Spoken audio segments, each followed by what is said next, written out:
Welcome to my channel. ನಮ್ಮ ಚಾನಲ್ಗೆ subscribe ಮಾಡ್ಕೊಳ್ಳಿ. ಲಕ್ಷ್ಮೀ ವರಮ ಸೋಮವಾರದ ಪೂರ್ತಿ ಸಂಚಿಕೆಯಲ್ಲಿ ಏನಾಗುತ್ತೆ ಅಂತ ಈ ವಿಡಿಯೋದಲ್ಲಿ ನೋಡೋಣ. ಇಲ್ಲಿ ಬೊಂಬೆ ಆಡ್ಸೋರು ಹೇಳ್ತಾರೆ ಇನ್ನು ಮುಂದೆ ಎಲ್ಲ ಒಳ್ಳೇದೇ ಆಗುತ್ತೆ ಅಂತ. ಹೌದೌದು, ಇಷ್ಟು ದಿನ ನೋಡಿದ್ರೆ ಎಲ್ಲ ನನ್ನ ವಿರುದ್ಧವಾಗುತ್ತೆ, ನನ್ನ ಮಗ ಬಿಟ್ಟು ಹೋಗ್ತಾನೆ ಅಂತ ಹೇಳ್ತಿದ್ದೆ. ಮೊದಲನೇ ಸರಿ ಎಲ್ಲ ಒಳ್ಳೇದಾಗುತ್ತೆ ಅಂತ ಹೇಳ್ತಿದ್ಯಾ? ಒಳ್ಳೇದಾಗಲೇಬೇಕು, ಇವತ್ತಿಂದ ನನ್ನ ಕಾಲ ಶುರುವಾಗಿದೆ, ಒಳ್ಳೇದಾಗೇ ಆಗುತ್ತೆ ಅಂತ ಕಾವೇರಿ ಹೇಳಿ ಹೋಗ್ತಿರ್ತಾರೆ. ನಿಂತ್ಕೊಳ್ಳಿ, ನಾನು ಹೇಳಿದ್ದು ಒಳ್ಳೇದಾಗುತ್ತೆ ಅಂತ, ಆದರೆ ನಿಮ್ಗಾಗುತ್ತೆ ಅಂತ ಹೇಳಿಲ್ವಲ್ಲ. ಅದು ಇವತ್ತು ಈ ಮನೆಗೆ, ನಿಮ್ಮ ಮನೆಗೆ ಒಳ್ಳೇದಾಗುತ್ತೆ. ಇವತ್ತು ನಿಮ್ಮ ಬಣ್ಣ ಎಲ್ಲ ಬಯಲಾಗಿ ನೀವು ಮನೆಯಿಂದ, ನಿಮ್ಮದೇ ಮನೆಯಿಂದ ಹೊರಗಡೆ ಹೋಗ್ತೀರಾ. ಇನ್ಮೇಲಿಂದ ಆ ಮನೆಗೆ ಎಲ್ಲ ಒಳ್ಳೇದೇ ಆಗುತ್ತೆ ಅಂತ ಬೊಂಬೆ ಆಡ್ಸೋರು ಹೇಳಿದಾಗ, ಏನು ನಾನು ನನ್ನ ಮನೆಯಿಂದ ಹೊರಗಡೆ ಹೋಗೋದಾ, ತಮಾಷೆ ಮಾಡ್ತಾ ಇದ್ದೀರಾ ಅಂತ ನಗ್ತಾ ಇರ್ತಾಳೆ ಕಾವೇರಿ. ನಿಜಾನೇ ಹೇಳ್ತಾ ಇದ್ದೀನಿ, ಎಲ್ಲ ನಾನು ಹೇಳಿದ್ದು ಇವತ್ತು ಬಯಲಾಗುತ್ತೆ, ನೋಡ್ತಾ ಇರಿ, ಸತ್ಯ ಗೊತ್ತಾಗುತ್ತೆ ಅಂತ ಬೊಂಬೆ ಆಡ್ಸೋರು ಹೇಳ್ತಾರೆ. ನಿನ್ ಯಾವಾಗಲೂ ಇದ್ದಿದ್ದೆ, ಯಾವಾಗಲೂ ಒಂದು ಹೇಳ್ತೀಯ, ಆದರೆ ಯಾವುದೂ ನಿಜ ಆಗಲ್ಲ. ನೀನು ಹೇಳೋದನ್ನೆಲ್ಲ ನಂಬ್ಕೊಂಡು ಕೂತ್ಕೊಳ್ಳೋಕ್ಕಾಗಲ್ಲ. ಇವತ್ತು ನಾನು ಖುಷಿಯಾಗಿರೋಂಥ ದಿನ, ಖುಷಿಯಾಗಿರಬೇಕು ನಾನು ಅಂತ ಅಲ್ಲಿಂದ ಕಾವೇರಿ ಹೋಗ್ತೀನಿ ನಾನು, ನೀನು ಏನು ಬೇಕಾದ್ರೂ ಮಾಡ್ಕೋ, ದುಡ್ಡುಗೋಸ್ಕರ ಸುಮ್ಮನೆ ಹಾಕಿದ್ದಾರೆ, ಯಾರ್ಯಾರಿಗೋ ಏನೇನೋ ಹೇಳಬೇಕು, ಮೊದಲು ಏನಾದ್ರು ಕೆಲಸ ಇದ್ರೆ ಹುಡ್ಕೊಂಡು ಹೋಗಿ ನೋಡ್ಕೋ ಅಂತ ಕಾವೇರಿ ಹೇಳಿ ಹೋಗ್ತಾ ಇರ್ತಾರೆ. ಅಷ್ಟರಲ್ಲಿ ಕೀರ್ತಿ ನಿಂತಿರ್ತಾಳೆ. ಅದನ್ನ ನೋಡಿದ ತಕ್ಷಣ ಕಾವೇರಿಗೆ ಶಾಕ್ ಆಗುತ್ತೆ. ಯಾಕಂಟಿ ನನ್ನನ್ನು ಮನೆಗೆ ಕರ್ಕೊಂಡು ಹೋಗಲ್ವಾ? ನಾನು ನಿಮ್ಮ ಜೊತೆ ಬರಬೇಕು ಅಂತ ನಾನು ಅಷ್ಟು ದೂರದಿಂದ ಬಂದಿದ್ದೀನಿ, ನನ್ನನ್ನು ಮನೆಗೆ ಕರ್ಕೊಂಡು ಹೋಗದೆ ಬಿಟ್ಟು ಹೋಗ್ತೀರಾ? ನಾನು ಬರ್ತೀನಿ ರೀ, ಒಟ್ಟಿಗೆ ಮನೆಗೆ ಹೋಗೋಣ ಅಂತ ಕೀರ್ತಿ ಹೇಳಿ, ಬನ್ನಿ ಆಂಟಿ ಹೋಗೋಣ ಅಂತ ಹೇಳ್ತಾಳೆ. ಕೀರ್ತಿ, ಏನು ನೀನು ದೂರ ಹೋಗು, ನನ್ನಿಂದ ದೂರ ಹೋಗು, ಯಾಕೆ ಅಲ್ಲಿಂದ ನನ್ನ ಜೊತೆನೇ ಬಂದಿದ್ಯಾ, ಹೋಗು ಇಲ್ಲಿಂದ, ಇಲ್ಲಾಂದ್ರೆ ನಾನಂತೂ ಸುಮ್ಮನೆ ಇರಲ್ಲ ಅಂತ ಹೆದರ್ಕೊಂಡು ಕಾವೇರಿ ಕೀರ್ತಿಯಿಂದ ತಪ್ಪಿಸ್ಕೊಂಡು ಹೋಗ್ತಾ ಇರ್ತಾರೆ. ಕಾರ್ ಒಳಗಡೆ ಕೂತ್ಕೊಂಡಿದ್ದ ತಕ್ಷಣ ಸತ್ಯ ಮೊದಲು ಇಲ್ಲಿಂದ ಹೋಗಬೇಕು, ತುಂಬಾ ಭಯ ಆಗ್ತಿದೆ, ಯಾಕೋ ನನಗೆ, ಯಾಕೆ ಈಗ ಆಡ್ತಾ ಇದ್ದೀನಿ ಅಂತ ಕಾವೇರಿ ಅಂದ್ಕೊಂಡು ಅಲ್ಲಿಂದ ಹೋಗೋಕ್ಕೆ ಅಂತ ಹೋಗ್ತಾ ಇರ್ತಾರೆ. ಹಾಗೆ ಇಲ್ಲಿ ವೈಷ್ಣವ್, ಗಂಗಕ್ಕ ಎಲ್ಲಿದ್ದೀರಾ, ಬೇಗ ಬನ್ನಿ, ಮಹಾಲಕ್ಷ್ಮಿಗೆ ಹೊಸ ಸೀರೆ ತರಬೇಕು ಅಂದಾಗ, ಏನೋ ಮಾಡ್ತಿದ್ಯಾ ವೈಷ್ಣವ್, ಸುಮ್ಮನೆ ಯಾಕೋ ಈ ಥರ ಮಾಡ್ತಿದ್ಯಾ, ಸತ್ತವ್ರ ಮನೇಲಿ ಹೊಸ ಬಟ್ಟೆ ತರೋದು ಅಂದರೆ ಏನು ಅಂತ ಹೇಳಿದಾಗ, ಅಜ್ಜಿ ಏನೇನೋ ಮಾತಾಡಬೇಡಿ, ನೀವು ಎಸ್ಸಲ್ಲಿ ಹೇಳೋದು ಮಹಾಲಕ್ಷ್ಮಿಗೆ ಏನೂ ಆಗಿಲ್ಲ ಅಂತ, ನೀವು ನೋಡಿದ್ರೆ ಏನೇನೋ ಮಾತಾಡ್ತಿರಲ್ಲ, ಹೀಗೆಲ್ಲ ಮಾತಾಡಿದ್ರೆ ನಂಗೆ ಸ್ವಲ್ಪನೂ ಇಷ್ಟ ಆಗಲ್ಲ. ಗಂಗಕ್ಕ ಎಲ್ಲಿದ್ದೀರಾ, ಬೇಗ ಬನ್ನಿ ಅಂತ ಹೇಳ್ತಾರೆ. ಏನು ವೈಷ್ಣವಣ್ಣ ಅಂದಾಗ, ಅಷ್ಟೊತ್ತಿಂದ ಹೇಳ್ತಾ ಇದ್ದೀನಿ ಮಹಾಲಕ್ಷ್ಮಿಗೆ ಹೋಗಿ ಹೊಸ ಸೀರೆ ತರಬೇಕು, ಬೇಗ ಹೋಗಿ ರೆಡಿಯಾಗಿ ಅಂತ, ನೀವು ನೋಡಿದ್ರೆ ಇದೇ ಥರ ನಿಂತಿದ್ದೀರಲ್ಲ, ಹೋಗಿ ಬೇಗ ರೆಡಿಯಾಗಿ ಬನ್ನಿ, ನಾವು ಹೋಗೋಣ ಅಂದಾಗ, ಇಲ್ಲ ವೈಷ್ಣವಣ್ಣ ನನ್ನ ಕೈಲಿ ಆಗಲ್ಲ, ದಯವಿಟ್ಟು ನನ್ನ ಕ್ಷಮಿಸ್ಬಿಡಿ. ಅಲ್ಲ ಮಹಾಲಕ್ಷ್ಮಕ್ಕ, ಇಲ್ಲ ನೀವು ನೋಡಿದ್ರೆ ಇದನ್ನು ಒಪ್ಕೊಳ್ಳೋಕೆ ತಯಾರೇ ಇಲ್ವಲ್ಲ ಅಂತ ಗಂಗಾ ಹೇಳ್ತಾರೆ. ಗಂಗಕ್ಕ, ನೀವು ಕೂಡ ಅವ್ರ ಪಾರ್ಟಿಗೆ ಸೇರ್ಕೊಬಿಟ್ರಾ, ನೀವು ಬರಲ್ವಾ? ಸರಿ ಆಯಿತು, ನಾನೇ ಹೋಗಿ ಬರ್ತೀನಿ ಬಿಡಿ, ನಾನು ಒಬ್ಬನೇ ಹೋಗ್ತೀನಿ, ಮಹಾಲಕ್ಷ್ಮಿ ಸೀರೆ ಸೆಲೆಕ್ಟ್ ಮಾಡ್ಕೊಂಡು ನಾನೇ ಬರ್ತೀನಿ ಅಂತ ವೈಷ್ಣವ್ ಹೋಗೋಕ್ಕೆ ಅಂತ ಹೋಗ್ತಿರ್ತಾನೆ. ಆಗ ನಿಂತ್ಕೋ ವೈಷ್ಣವ್, ಒಬ್ಬನೇ ಹೋಗಬೇಡ, ಈ ಪರಿಸ್ಥಿತಿಯಲ್ಲಿ ನೀನು ಒಬ್ಬನೇ ಹೋಗೋದು ಸರಿಯಲ್ಲ, ಅದಕ್ಕೆ ಗಂಗಾ ನೀನು ಹೋಗ್ಬಾ ಅಂತ ಕೃಷ್ಣ ಹೇಳ್ತಾರೆ.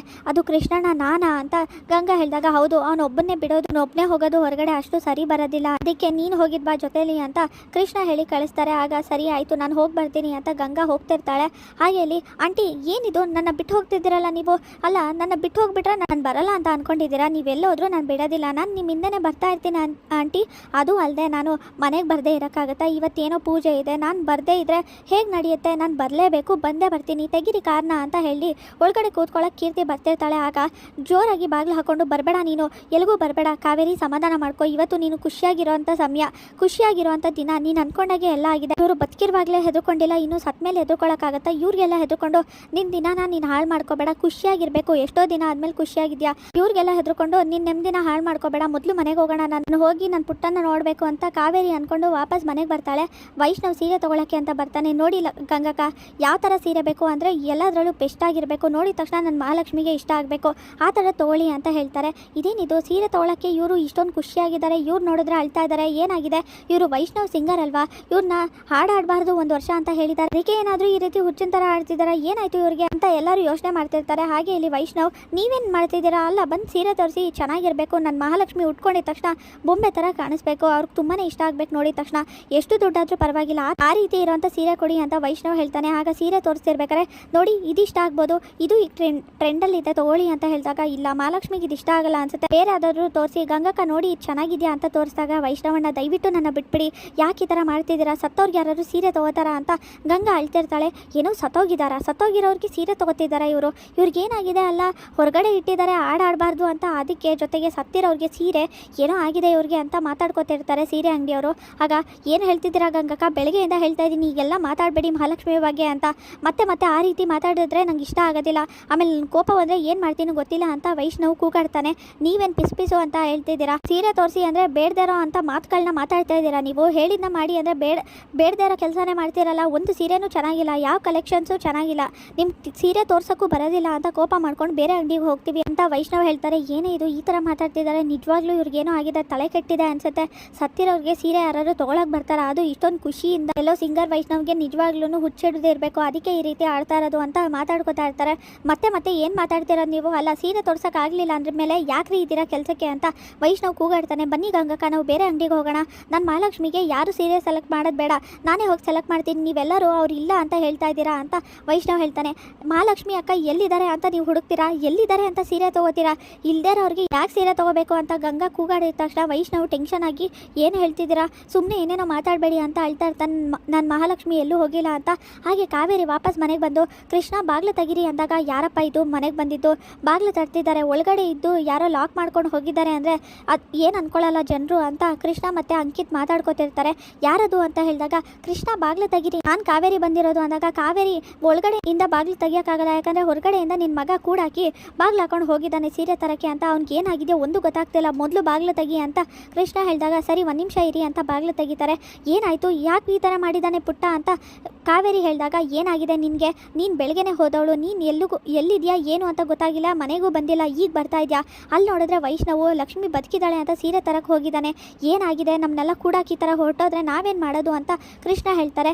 ಏನು ಮಾಡಲಿ ಕೃಷ್ಣ, ಈ ಕಡೆ ಸೊಸೆ ಸತ್ತಿದ್ದಾಳೆ ಅಂತ ಹೇಳೋಕ್ಕೂ ಆಗದೆ, ಅವ್ರ ತವ್ರ ಮನೆಗೆ ಮತ್ತು ಅವ್ರ ಅಕ್ಕಂಗೂ ಹೇಳೋಕ್ಕಾಗದೆ ಇರೋಂಥ ಪರಿಸ್ಥಿತಿ, ನನಗೆ ಹೇಳೋಕ್ಕೆ ನನ್ನ ಪುಟ್ಟನೂ ಬಿಡ್ತಾ ಇಲ್ಲ, ಏನು ಮಾಡಲಿ ಅಂಥ ಪರಿಸ್ಥಿತಿಲಿ ನನ್ನ ಮನೇಲಿ ಇದ್ಕೊಂಡು ಇಷ್ಟೊಂದು ಹಿಂಸೆ ಪಡೋಕ್ಕೆ ಇಷ್ಟ ಇಲ್ಲ, ಅದಕ್ಕೆ ಹೊರಗಡೆ ಹೋದರೆ ನೆಮ್ಮದಿ ಆದರೂ ಸಿಗ್ಬೋದೇನೋ ಅಂತ ಹೋದೆ. ಈಗ ನೋಡಿದ್ರೆ ಪುಟ್ಟ ಹೀಗೆ ಆಡ್ತಿದ್ದಾನೆ, ಸೀರೆ ತರಕ್ಕೆ ಹೋಗಿದ್ದಾನೆ ಅಂದರೆ ಏನು ಅರ್ಥ, ನೀವು ಯಾರೂ ತಡೀಲಿಲ್ವಾ ಅಂತ ಕಾವೇರಿ ಅಳ್ತಿರ್ತಾಳೆ. ಸಮಾಧಾನ ಮಾಡ್ಕೊ, ಏನು ಮಾಡೋಕ್ಕಾಗುತ್ತೆ, ಎಷ್ಟೇ ಹೇಳಿದ್ರು ಅವ್ನು ಕೇಳೋಂಥ ಪರಿಸ್ಥಿತಿಲಿಲ್ಲ, ನಾವು ಏನು ಮಾಡೋ ಅಂಥ ಪರಿಸ್ಥಿತಿಲೂ ಇಲ್ಲ, ಈಗ ಅವ್ನ ಪಾಡಿಗೆ ಅವನ್ನ ಬಿಟ್ಬಿಡ್ಬೇಕು, ಅವ್ನಿಗೆ ಅರ್ಥ ಆಗಬೇಕು ಅದು ಅಂತ ಕೃಷ್ಣ ಹೇಳ್ತಾರೆ. ಮನೆಗೆ ಸ್ವಲ್ಪ ಜನರು ಬರ್ತಾರೆ, ಆಗ ಬನ್ನಿ ಒಳಗಡೆ ಅಂತ ಕಾವೇರಿ ಹೇಳ್ತಾರೆ, ಇಲ್ಲೇ ಕೂತ್ಕೊಳ್ಳಿ ಅಂತ.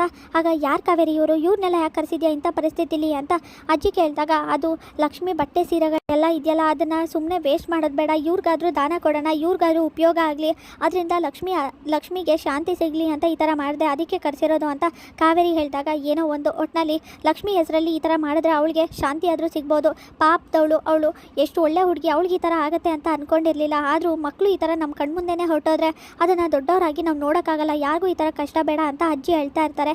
ಸರಿ ಒಂದು ನಿಮಿಷ ಬಟ್ಟೆ ತೊಗೊಂಡು ಬರ್ತೀನಿ ರೀ ಅಂತ ಕಾವೇರಿ ಹೋಗ್ತಾಳೆ ಲಕ್ಷ್ಮಿ ರೂಮ್ಗೆ. ಏನು ಲಕ್ಷ್ಮಿ, ಇವತ್ತು ಬಂದು ಕೊನೆ ದಿನ ಮಹಾಮಂಗಳಾರತಿ ಮಾಡ್ತೀನಿ, ಬಣ್ಣ ಬಯಲು ಮಾಡ್ತೀನಿ ಅಂತ ಸವಾಲೆಲ್ಲ ಹಾಕೋಗಿದೆ, ಈಗ ನೋಡಿದ್ರೆ ನೀನೇ ಇಲ್ಲ, ಮಾಯ ಆಗೋಗಿದ್ಯಾ, ಪಾಪ ನೀ ಕೊನೆಯದಾಗಿ ನೋಡೋ ಅಂತ ಭಾಗ್ಯನೂ ಸಿಗದೇ ಇರೋ ಥರ ಆಗೋಯ್ತಲ್ಲ, ಅದಕ್ಕೆ ಹೇಳೋದು ಈ ಕಾವೇರಿನ ಹೆದರಾಕೋಬಾರ್ದು ಅಂತ.